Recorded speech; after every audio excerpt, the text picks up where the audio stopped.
Y continuamos con lo que es la información y muy pendientes de si estos focos se llegaran a nuevamente poner aún más fuertes durante esta mañana. Pero hemos estado informándoles durante toda la mañana y las últimas semanas, de hecho, respecto de los incendios forestales, también en el sur de nuestro país, que ya han consumido 15.000 hectáreas. Es una situación que obviamente provoca muchísima preocupación en las autoridades, el trabajo no solamente de cuidar la vida, que era lo primero que han repetido todas las autoridades de manera transversal, sino que luego de esto, ¿qué pasa con la reforestación? Bueno, queremos saber justamente cómo se puede recuperar nuestro bosque nativo que queda destruido después de estos fuegos. Está con nosotros ya en el estudio Álvaro Promis, el director del Departamento de Silvicultura de la Naturaleza de la Universidad de Chile, justamente para comentarnos al respecto. Álvaro, muy buenos días, muchas gracias por acompañarnos, gracias por la paciencia. Debemos ser transparentes y decir que estás sentado aquí con nosotros hace un ratito, pero producto de lo que está ocurriendo te tuvimos que hacer esperar. Bien, muchas gracias a ustedes por la invitación. A ver, cuando estamos viendo la región del Biobío, en general los lugares aledaños a lo que son estos focos de incendio son más bien plantaciones forestales, pero también hay flora y fauna nativa. ¿De qué especies estamos hablando? Bueno, en la zona de Biobío, claro, la mayoría de la superficie corresponde a plantaciones de pino, pero es una zona en que converge naturaleza o bosques tanto de la zona más austral del país, con vestigios más subantárticos, como también elementos florísticos más de la zona norte y algunos hasta quizás muy endémicos propios de la zona particular de la zona de la zona central. En este caso, por ejemplo, podríamos hablar de Gomorteca keule, una especie endémica, solamente se encuentra en el país, que quedan muy pocos relictos con esos árboles. También podríamos hablar de Pitaya punctata o pitao. También uno podría hablar de...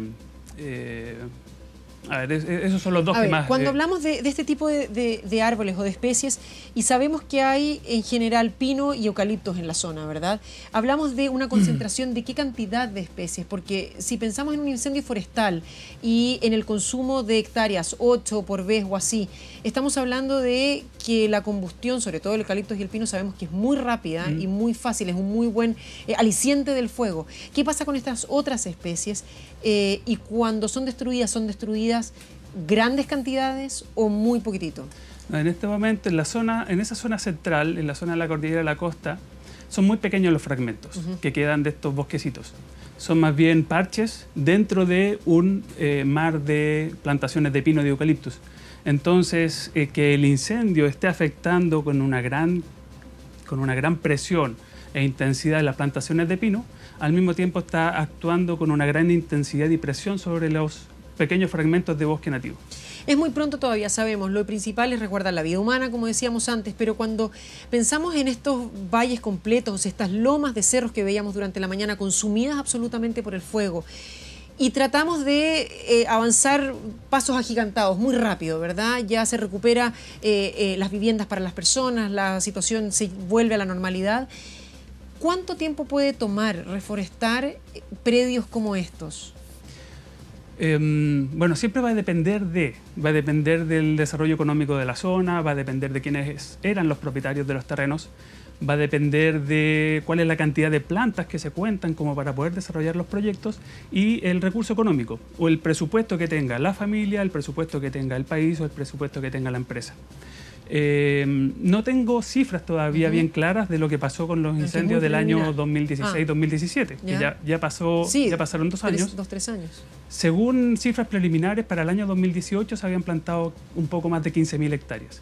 De las, por ejemplo, en la región del Maule, de las que se habían quemado 180.000 o 200.000 hectáreas de bosque. Entonces, súper pequeño. Es muy pequeño el esfuerzo, los recursos son escasos y uno no le puede echar solamente la culpa al Estado. No sé si las empresas también han desarrollado rápidamente o han tenido la capacidad de poder responder frente a esta coyuntura. ¿Cuáles son las principales problemáticas? Porque lo hablábamos fuera de cámara. Cuando se tiene un terreno que se quema, incluso muchas veces nos ha tocado ver que se reaviva el fuego o que vuelve a haber fuego donde aparentemente ya no había más combustión o material de combustión, y es porque se sigue transmitiendo a través de las raíces de los árboles, cosa que no necesariamente es fácil de entender. Cuando se quema absolutamente todo, o sea, el suelo, y con eso me imagino los minerales de y la capacidad de poder volver a generar vida. Bueno, yo no soy entendido en fuego, sí, en la ecología del fuego, pero sí uno puede tener antecedentes de que va a depender del tipo de incendio. Si es un incendio de copa, es un incendio superficial o es un incendio subsuperficial como el que cuentas tú, en el que puede haber una mayor intensidad y afectación del incendio sobre el ambiente. Puede quemarse solamente parte de la biomasa aérea, como también se puede quemar la parte superficial del suelo, con lo que una mayor cantidad de biomasa va a verse afectada. Pero va a depender después de las lluvias de invierno y va a depender de qué tan expuesto se encuentra el suelo. Entonces, con las precipitaciones, ese mineral o esos nutrientes que quedan liberados producto del incendio en las cenizas va a ser lavado rápidamente por las precipitaciones. Y en ese sentido, en esos espacios, es donde cuesta más el poder volver a recuperar la vegetación que se encontraba preliminarmente presente. Álvaro, escuchábamos recién al director de CONAF hablar respecto de que el TEN Tanker, uno de estos aviones que nos ayuda a combatir el fuego en este momento en nuestro país, había despegado desde Tepual hasta Cochrane. En Cochrane también se ha vivido, y en general en el extremo sur de nuestro país se ha vivido una situación muy compleja, también con altas temperaturas, fuertes vientos que han llevado a consumir hectáreas de material y de especies que también son endémicas, sobre todo del sur de nuestro país, incluso que llegando muy cerca de parques nacionales. ¿Cuál es la situación que se ve ahí respecto de especies que son propias del sur de nuestro país? Claro, ahí también es sumamente interesante. Yo he trabajado bastante en la zona austral. Ayer me comunicaba con colegas que se encuentran trabajando en la CONAF en distintas unidades. Me hablaban de casi 10.000 hectáreas. Me enviaban un mapa de que el incendio estaba llegando o se estaba acercando a la frontera con el Parque Nacional San Rafael, Laguna San Rafael. Se encuentra lejos todavía, de todas maneras, del Parque Nacional Patagonia o lo que sería la antigua reserva Hacienda Chacabuco. Que es un nuevo parque. En declaraciones, y solo para tener una última actualización, ya que tú estás en contacto directo, estuviste en contacto directo con ellos anoche, escuchaba autoridades temprano hoy en la mañana que decían no alcanza a llegar al Parque Laguna San Rafael. Está cerca, sí, pero no alcanza a llegar, no debería tener que llegar. Autoridades locales, ¿qué es lo que te dicen a ti? No, eso no lo sabía. Yo solamente vi un mapa con perfecto. ¿De dónde la iba cabeza del incendio y estaba cerca del deslinde, entonces me preocupó. Yo no seguí conversando después con estos colegas. Matorral arborescente, bosques de ñirre, bosques de lenga, bosques con coihue común y muchos pastizales o praderas. Lo importante de la zona austral, o sea, desde un punto de vista de conservación o desde el punto de vista ambiental, hay dos grandes teorías o hay dos grandes enfoques. Un enfoque va destinado a que tenemos que provocar grandes esfuerzos o llevar grandes esfuerzos a tratar de proteger aquello que se ha encontrado o que se encuentra hoy en día más desprotegido, como es toda la zona central de Chile, donde hemos tenido un gran, desde la colonia, desde la colonización, una gran transformación del paisaje. Y todos estos fragmentos chiquititos de bosques o estos fragmentos chiquititos de vegetación nativa los debemos cuidar y los debemos atesorar. Entonces, porque nos preocupa, lo protegemos. En la zona austral, donde la colonización ha sido no tan fuerte como ha sido en la zona central del país, tenemos grandes zonas todavía de territorio más conservado en una situación un poco más prístina, más natural. Y desde ese punto de vista, el enfoque de conservación es tanto o más fuerte como el que hemos tenido en la zona central, porque todavía nos queda una condición natural que es poco probable de poder mantener en el tiempo si es que no hacemos los esfuerzos necesarios para poder mantenerla. Justamente, Álvaro, cuando hablamos de esa capacidad de mantención, ¿qué tantos recursos tenemos de conservación de estas especies que son propias de esa zona? Y con eso me refiero a, este incendio se sigue propagando y consume grandes hectáreas. ¿Tenemos semillas de ese tipo de árbol? ¿Tenemos muestras? ¿Tenemos estos plantines de estos árboles? o no tenemos suficiente? No, hay poco. De todas maneras, la superficie es grande en la zona austral todavía. Como te decía, queda mucha superficie. El que se estén quemando 10.000 hectáreas, claro, debe ser de todas maneras de preocupación. Hay mucha más superficie todavía con bosque nativo. Pero todo esfuerzo de conservación es importante. Y los viveros en la zona austral son muy pocos. La CONAF es la que ha tratado de mantener en reservas y en algunos espacios una mayor contención, no de semillas, sino de plantas.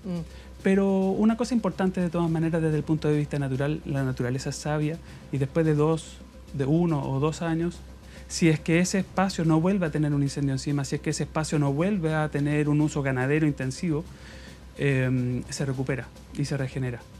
¿Cuánto toma que se regenere? Porque y a lo que iba mi pregunta anterior es conocido que tenemos estos viveros de los cuales tú hablas, pero cuando vemos países en el extranjero y siempre tenemos que entonces compararnos respecto a los recursos que destinamos o no, vemos que tienen grandes cantidades de estos, justamente de estas plantas chiquititas, de estos plantines para poder reforestar en situaciones naturales, ni siquiera considerando incendios y menos de esta magnitud. Por lo tanto, es qué tan conscientes y qué tantos recursos destinamos a aquello. Son muy pocos. La destinación de recursos. Pero te voy a dar 2 ejemplos, 2 cosas en las que he estado trabajando. Uno, por ejemplo, en la erupción del volcán Chaitén, que se encuentra en la zona, cerca de Chaitén, al frente de la isla de Chiloé. Después de 4 años de la erupción del volcán, que fue una explosión con fuego, con situaciones quemadas, como se encontraba dentro del en esa época santuario de la naturaleza Douglas Tompkins o Pumalín, la vegetación se recuperó rápidamente. A los 8 años después de la erupción del volcán ya parte o la mitad de la superficie se encuentra con unas características cercanas a lo que va a ser un bosque y otra todavía está en un matorral acercándose al bosque. Entonces, la naturaleza, si es que no la intervenimos, es sabia y rápidamente regresa a una condición más natural.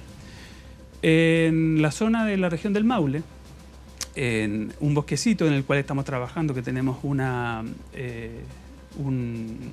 sector de investigación dentro de la Universidad de Chile, que tenemos 400 hectáreas, el bosque de Gualo, que fue quemado, fue afectado en los incendios del año 2016-2017, también está mostrando respuestas de regeneración o de revegetación. Ahora, en la zona central hay algo diferente, que la semilla de las plantaciones de pino aledañas a estos fragmentos han invadido el bosque. En la zona austral no tenemos eso. En la zona austral los fragmentos, no hay fragmentos. Lo que son fragmentos son las plantaciones. La matriz está dada por la situación nativa. Entonces debemos pensar o debemos ser positivos en entender que eso se va a recuperar, pero va a depender de la mano del hombre nuevamente. Álvaro Promis, te queremos agradecer. Muchísimas gracias por venir a conversar con nosotros hoy. Y muchas gracias a ustedes. Buenos días. Buenos días.